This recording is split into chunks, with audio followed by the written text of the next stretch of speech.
Představujeme vám projekt, iniciativu Dobrá lavina, která ale už není čistě facebooková. Vyžaduje si realizovat ji ve skutečném světě, v tom našem hodněkrát smutném světě. Ano, doslova našem, protože my ho vytváříme. Tak vstaňme z křesel a pojďme ho společně rozzářit. Je čas na to být člověkem, spustit revoluci v sobě, ve svém srdci, ve svém konání. Kolikrát si se při videu zachycujícím úžasnou krásu čisté přírody chytil za srdce? Kolik moudrých výroků či příběhů ti prošlo před očima a ty si u nich souhlasně pokyvoval hlavou?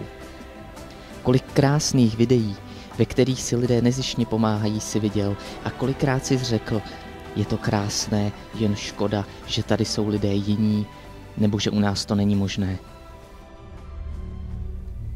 Teď se zamysli. Kdo jsou ti lidé u nás? Ano, jsi to ty. Ty jsi jeden z těchto lidí.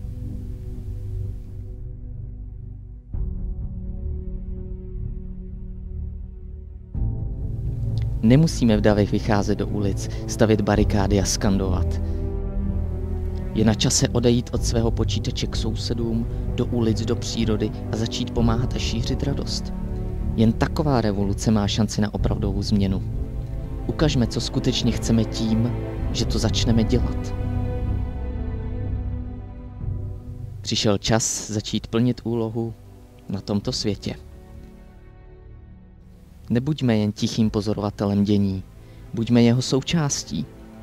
Pojďme všichni něco změnit, někomu udělat radost nebo pomoct.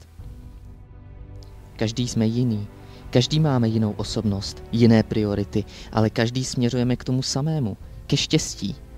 Nebraňme se být šťastnějšími.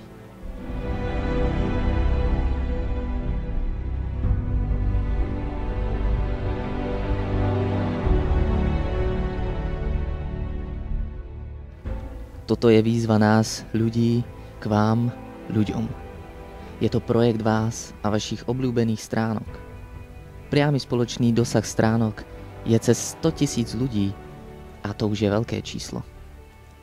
Nie je to však už len virtuálna zábava. Je to niečo, čo naozaj môže zmeniť svet.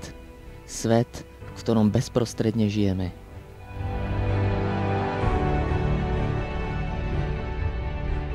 My sme tie kvapky, ktoré majú moc zmeniť šedivé vody oceánu. My sme tí, na ktorých sme vždy čakali. Preto vyzýváme nás všetkých. Jednotlivo alebo v skupinkách urobte niečo dobré pre druhých alebo pre svoje okolie. Napište, nahovorte, nafoťte alebo nakrúťte o tom video. Veď kameru, fotoaparát máte často vo svojom vrecku. Môžu to byť nie len dobré skutky, od nosenia tašiek až po skladanie uhlia starším ľuďom, ale aj čistenie ulic vo vašom meste či v prílehlej prírode, zbieranie potravy pre divokú zver, venčenie psov z útulkov, nakrmenie bezdomovcov, či len sa s nimi trebárs milo porozprávať, komplimenty pre často mrtvé predávačky alebo nešťastným ľuďom za prepážkami. A mnoho ďalšieho. Akákoľvek dobrá iniciatíva, ktorá vás len napadne, je cenená a vítaná.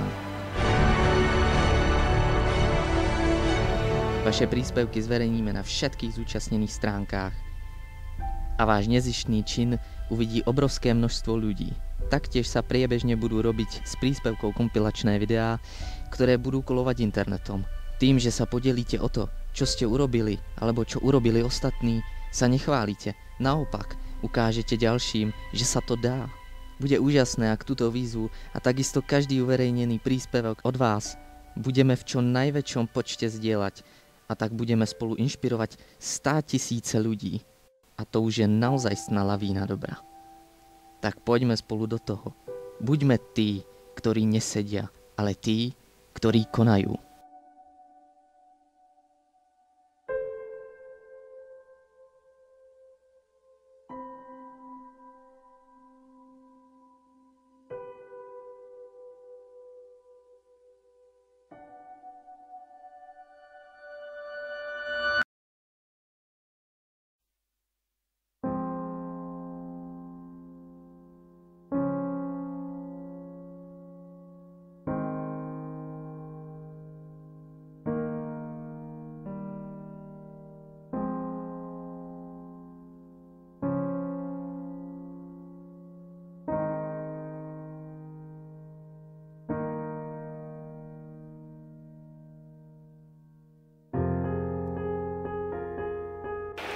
všetko, čo sa odohráva vonku, je iba odrazom nás samých vnútri.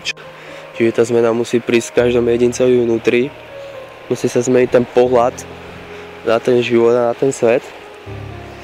A keď zmeníme tento pohľad na ten pozitívnejší prístup, zistíme, že vlastne nie je sa čoho tu báť a stačí vyžarovať tú dobrú energiu, ľudia sa budú pri vás cítiť dobre a tým ich naočkujete a možno nejak inšpirujete a takto sa od jedného človeka začne sa povedať budovať taká sieť ľudí, ktorí vlastne pracujú na tom krajšom svete a uvedomujú si, že tu musí prísť najskôr tá vnútorná zmena.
V dnešním světě, kde vládne čas a peníze, kde jsme ovlivněni žalostnou touhou po materiálnu, si lidé přestávají vážit nejen druhých nebo přírody, ale i sebe sama.